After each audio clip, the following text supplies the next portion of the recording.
Understood, I think. In Urdu, we're making a Ayman translation. Apu. No. Yes, continue, Ayman, because time. Continue. Okay okay उस्तादा। उस्तादा ने आज अब तक आज के लिए जितनी भी लेसन दी उसमें से पहली वाली जो पार्ट थी वो थी हमारी सिफा, जो अब तक आपने देख चुकी कि वहाँ एक एक हर्फ ली और एक एक सिफा जो बिठाई उसमें, वो सब तो ठीक थी। तो उसमें मुझे लगता है कि किसी को कोई प्रॉब्लम नहीं है, क्योंकि वो सब हमने लगभग जो पिछली क्लासों में थी वो हम कंप्लीट कर चुके। तो आज नए जो हिस्से थी वो थी सफीर, इस्तितौला एंड तफशी। ये तीनों क्या है? तो हमारी जो सिफा है वो है 20। ठीक है, 20 में 11 तो चले गए। 11 मतलब है वो पांच जो थे वो पांच जुड़े हुए थे। ठीक है, एक के ऑपोजिट में एक थे। और 11 कैसे हुए? वो तवस्सुत के लिए 11 हो गए। ठीक है, नहीं तो वो शिद्दा के ऑपोजिट रखवा होती तो वहां पांच जो पेयर थी वो पांच पेयर में 10 ही होती। लेकिन एक ज्यादा हो गई तवस्सुत के लिए। ठीक है, तो 20 सिफात में 11 तो चले गए, बाकी कितनी रहे? 9। ठीक है ना?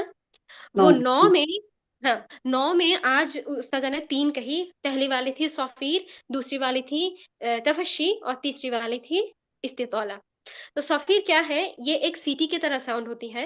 और ये इस सफीर के तीन लेटर होती हैं, तीन हर्फ होते हैं, वो है सौत सीन जा।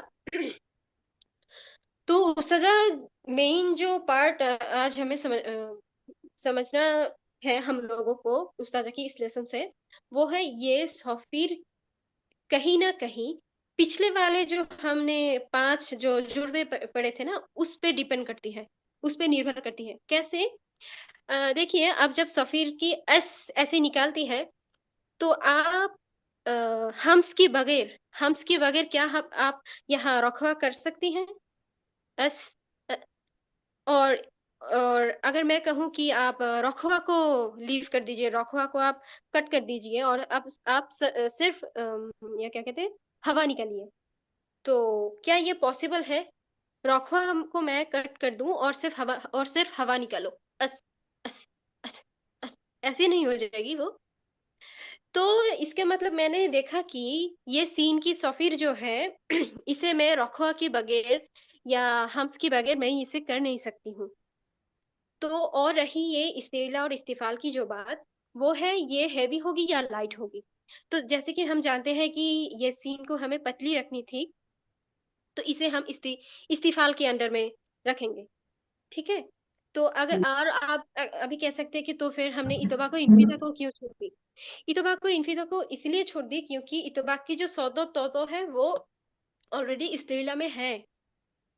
ठीक है ना, इसलिए उसे Okay. हम पिक नहीं की। तो सिर्फ हमने वो पहली तीन जो जुड़ा थी उसको ही हमने पिक कर ली। ओके, तो ये सीन गई। तो अब हम सौत पे आते हैं। सौत में भी सेम है, लेकिन वो हम इस्तिफाल की जगह इस्तीला को बिठा दी, क्योंकि सौत को हमें सीन से डिफरेंशिएट करनी है। इसलिए हमने सौत पे क्या कहते हैं, इस्तीला को बिठा दी। এখন now actually because of Hindi Urdu Bangla I just okay okay. अभी जो है, अगर मैं ऐसे कहूँ कि आप सीन को सौ से डिफरेंशिएट करो तो कैसे करोगे? अगर आपने सौत पे भी इस्तीफा ले ली तो सेम हो जाएगी ना सीन और सौत। इसीलिए हमें सौत को डिफरेंशिएट करने के लिए इस्तीला को पिक करनी पड़ी। लेकिन आप एक बात गौर से देखो कि हमने वो जो जोड़े होते हैं उससे किसी ना किसी को हम पिक करते रहे हैं, कभी हम्स को कभी जहर को। जैसे कि अब जा पे हम जहर को पिक कर लेंगे, और कॉमन क्या रह जाएगी? कॉमन रह जाएगी हम्स जहर, रखवा और इस्तीफाल। रखवा और इस्तीफाल जा पे कॉमन रह जाएगी। लेकिन एक चीज हम चेंज कर देंगे सीन के साथ, वो है सीन में हम्स रहेगी और जा पे जहर रहेगी। क्योंकि अगर हमने जा पे भी हम्स दे दी तो वो तो सीन ही हो जाएगी ना। अगर आप एक हाथ पे एक बार ताली मारो तो जैसी ही वो साउंड निकलेगी, दो बार मारने की दौरान तो वैसी ही निकलनी चाहिए थी ना। ठीक है ना, निकलनी चाहिए थी। तो कोई तो ऐसी चीज होनी चाहिए जिससे मैं इसे डिफरेंशिएट कर सकूं। तो हो सकती है आप 3 उंगली से पहले एक बार आपकी हाथों पे आप अगर कोई स्लैप करो 3 उंगली से, वो एक साउंड आएगी, 4 उंगली से करने से एक साउंड, 5 उंगली से करने से एक साउंड। ठीक है, सेम थिंग यहाँ ही है कि हम कुछ ना कुछ चेंज करते रहेंगे ताकि ये डिफ्रेंशिएट हो सके। लेकिन यहाँ जो मुद्दा बात है वो है, हम पिछले की सिफा को यूज कर रहे हैं। यानी कि उस्ताजा की मेन जो कॉन्सेप्ट थी कि हम पिछले की जो सिफा थे उसके बगैर हम सफीर को नहीं कह सकते। ये सफीर उस सिफा को डिलीट करके नहीं हो सकती है। तो जैसे कि तफशी तफशी जो होती है, मुंह भर के एक आवाज निकलना ऐसी, ये एक ही लेटर में होती है, वो है शीन। तो शीन में जो होती है, शीन में अब आप सोचिए कि जैसे कि शीन में रखवा होती है, हवा होती है यानी कि हम्स होती है, और साउंड की एक चले रहना जारी होती है जिसे हम रखवा कहते हैं, और शीन एक पतली हर्फ है यानी कि इस्तीफाल है। अगर आप मुझे कहो तो ठीक है, तुम इससे हम्स कट कर दो, और या फिर तुम इससे रखवा को डिलीट कर दो, तो सीन कुछ ऐसी आएगी, अश अश अश। ये पॉसिबल नहीं है कि मैं रखवा को डिलीट कर दूं या हम्स को डिलीट कर दूं और तफशी ऐसी ही आ जाए। अगर मुझे तफशी साउंड लानी है, ऐसी करनी है, तो मुझे हम्स एंड रखवा एक साथ लानी पड़ेगी। और अगर मुझे शीन को पतली रखनी है तो मुझे इस्तीफाल भी लानी पड़ेगी।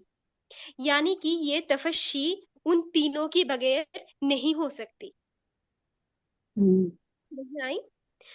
तो अब आती हूँ मैं इस्तितौला। लास्ट जो है इस्तितौला। इस्तितौला क्या है उस अब ये आई थिंक आप भी सुन चुके हो कि इस्तितौला है एक लेंथनिंग, जो एक लंबी मखरज होती है, एक लंबी साउंड होती है जो पीछे से लेके सामने तक जाती है, ऐसा कुछ थ्योरी में ऐसा कुछ ही लिखा रहता है। ठीक है ना? आई डोंट नो मैं ठीक बोल रही हूँ। सर तो आवाज ऐसे ही कुछ इस्तालत के माने खींचना। इस्तालत के माने खींचना, आहिस्ता आहिस्ता खींचा जाता है। ठीक है, हम्म वो हम्म आहिस्ता आहिस्ता खींचा जाता है, और आहिस्ता हम्म आहिस्ता आवाज इसकी लंबी होती है, और आओ ऐसे बोला जाता है ना उसको, क्योंकि इसकी ओके, आवाज धीरे धीरे आहिस्ता आहिस्ता खींची जाती है, लंबी Yeah, होती है। ठीक Ayman, Ayman will speak about letter by letter after. All this is we will repeat after, not now. All है। this is we're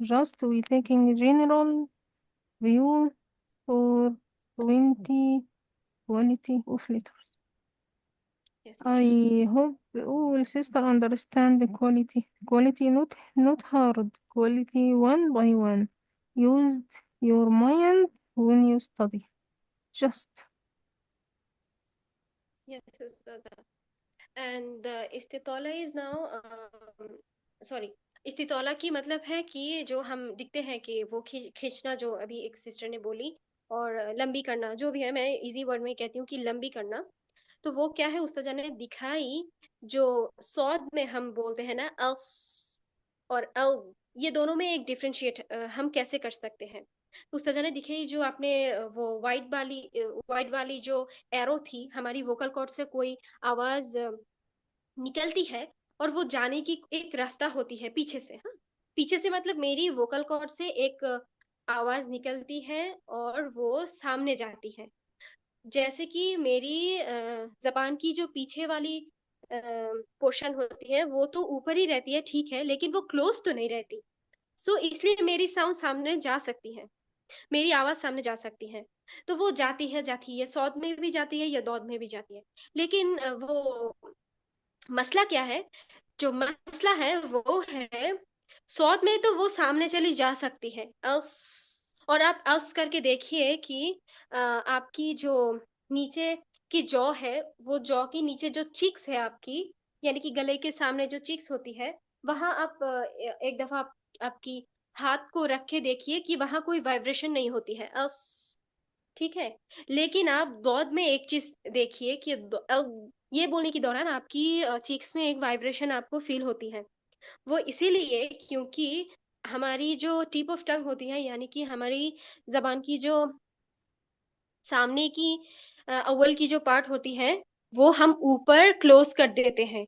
यानी कि उस्ताद ने जैसे कही कि एक स्ट्रॉन्ग पुलिसमैन होती है जो वहां हमारी वोकल कॉर्ड्स से जो साउंड आती है उसे उस्ताद ने कार की साथ तुलना की कि वो बहुत एक दो कार आती है और वहां स्ट्रॉन्ग पुलिसमैन ने एक दरवाजा बंद कर दी कि तुम जा नहीं सकते। वो साउंड को कहती है कि तुम जा नहीं सकते। तो इसके दौरान वो साउंड तो जा नहीं पाई तो वो क्या करते हैं, अब वो हमारी टंग की मिडल पे पूरी एक टंग में एक प्रेशर देती है। साउंड की जो प्रेशर होती है यानी कि साउंड की एक जो लंबी आवाज होती है वो अ, देती है हमारी टंग में। और उसी आवाज के लिए ही हमें हमारी वो चीक्स में एक वाइब्रेशन भी फील होती है। इसी दौरान जो है ये साउंड बहुत लंबी होती है पीछे से लेके सामने तक। वो औ वो औ यही है इस्तितौला। यानी कि उस्ताद ने जो आज एक्सप्लेन की वो है ये इस्तितौला कैसे होती है, ये तफस्सी कैसे होती है और ये सौफीर कैसे होती है। हो सकती है कि हमने पहले ये सीखी ये क्या है हमने सीखी अल्हम्दुलिल्लाह। तो उस्ताद ने आज एक्सप्लेन की ये कैसे होती है। तो ये इस्तितौला ऐसी होती है कि सामने से वो स्ट्रॉन्ग और क्लोज होने के दौरान वो साउंड तो जा नहीं पाई तो वो मिडिल पे आके पूरी टंग में एक प्रेशर देती है जो इसी प्रेशर के लिए हमारी जो चीक्स है वहां एक वाइब्रेशन फील होती है हमें। यही है इस्तितौला। जैसे हम बोले कि एक लेंथनिंग साउंड और एक जो साउंड की पीछे से कंप्रेशन होती है वो, यानी कि लिंगरिंग। पूरी साइड्स ऑफ टंग में आप ये, हाँ ये पूरी आप, और एक बात मैं यहाँ बोल दूं, और ये जो प्रेशर है ये प्रेशर आप पूरी साइड्स ऑफ टंग में फील करोगे। ये ऐसे नहीं कि आप पीछे से फील करोगे या सामने पे फील करोगे, ऐसे नहीं, क्योंकि आपकी तो जबान ही चम्मच की तरह ऊपर लगी हुई है।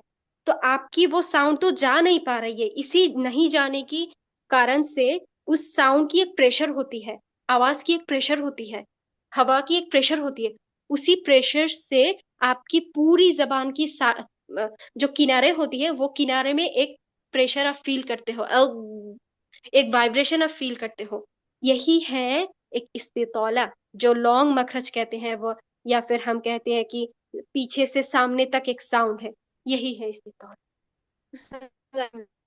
और आप किसी को कुछ समझ में ना आए तो आप बोल सकते हैं बेझिझक। अच्छा। जजाकल्ला खैर सिस्टर, जजाकल्ला। Alhamdulillah, you're cutting the record. You're cutting the record because